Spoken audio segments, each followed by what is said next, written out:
नमस्कार दोस्तों। कहानी शुरू करने से पहले मैं आपको ये बताना चाहती हूँ कि अगर आप मोरल एंड मोटिवेशन कहानी सुनना पसंद करते हैं तो आप मेरे दूसरे चैनल एम्पावर द लाइफ पर आ सकते हैं। आपका वहाँ स्वागत है। द गोल्डन स्टोरीज में आपका स्वागत है। आइए सुनते हैं सुदर्शन जी की लिखी कहानी प्रणय रात्रि। पटना में एक स्त्री रहती थी। उसका नाम वासव था। वह सुंदरी थी। उसके शरीर में बसंत की बहार, मोहिनी और सुगंध थी। वह युवती थी। उसके यौवन में बढ़ते हुए चंद्रमा का विकास और माधुर्य और काव्य था। वह धनवती थी। उसके संदूकों में बहुमूल्य वस्त्र, मनोहर आभूषण और सोने की मोहरें थी, परंतु उसके पास कुछ भी न था। वह वेश्या थी। उसी नगर के बाहर एक नवयुवक साधु रहता था। उसका नाम उपगुप्त था। उसके पास अपना मकान ना था। उसके पास अपने वस्त्र ना थे। उसके पास रुपया पैसा ना था, परंतु उसके पास आंखों की मुस्कान, चित्त की स्थिरता और शांति की नींद थी। वासव धर्म को पाप की पृथ्वी पर पछाड़ती थी। उपगुप्त अधर्म के अभागे पुत्रों की शोचनीय अवस्था पर अपनी सुंदर आंखों के पवित्र आंसू बहाता था और दोनों को एक दूसरे का पता न था। एक दिन देवयोग से दोनों का साक्षात हो गया। उपगुप्त ने पाप की पुत्री वासव को देखा और आंखें झुका ली। वासव ने धर्म के भिक्षु उपगुप्त को देखा और उसके हृदय में हलचल मच गई।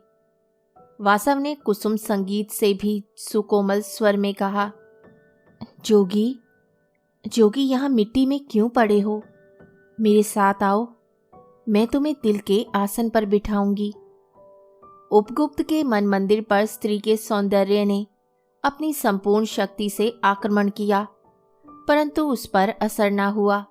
उसने पृथ्वी की ओर देखा और कहा, अभी समय नहीं आया, कभी मिलूंगा। 2 वर्ष बीत गए। वासव के दिल में एक ही चिंता, एक ही अभिलाषा थी, प्रणय रात्रि कब आएगी। वे बार बार उपगुप्त के पास गई, परंतु उसने हर बार यही उत्तर दिया, अभी वह रात नहीं आई।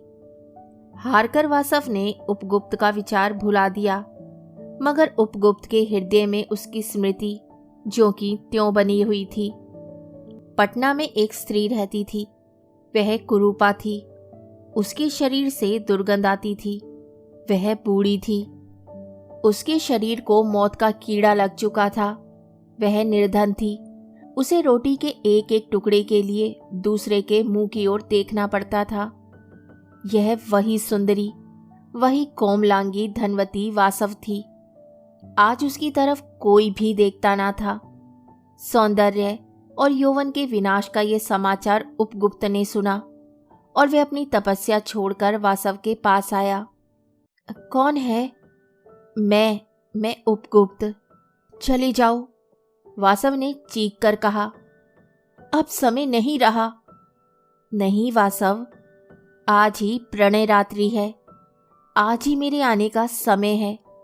जब सुंदरता, सुख और वैभव के दिन थे, उन दिनों तुम्हें मेरी आवश्यकता ना थी।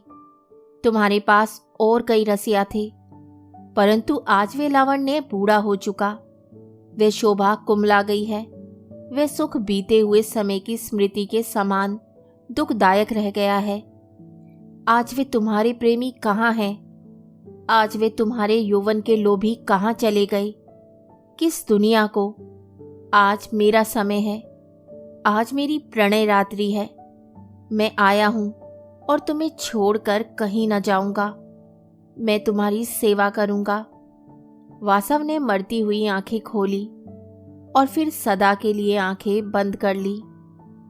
उपगुप्त ने कमंडल से पानी लेकर वासव के गले में टपकाया, पर वह कहाँ थी? उपगुप्त की आंखें भी सजल हो गईं। कहानी सुनने के लिए धन्यवाद। तो इसी के साथ मैं आपसे विदा लेती हूँ और कल फिर मिलती हूँ एक नई कहानी के साथ। तब तक के लिए अलविदा।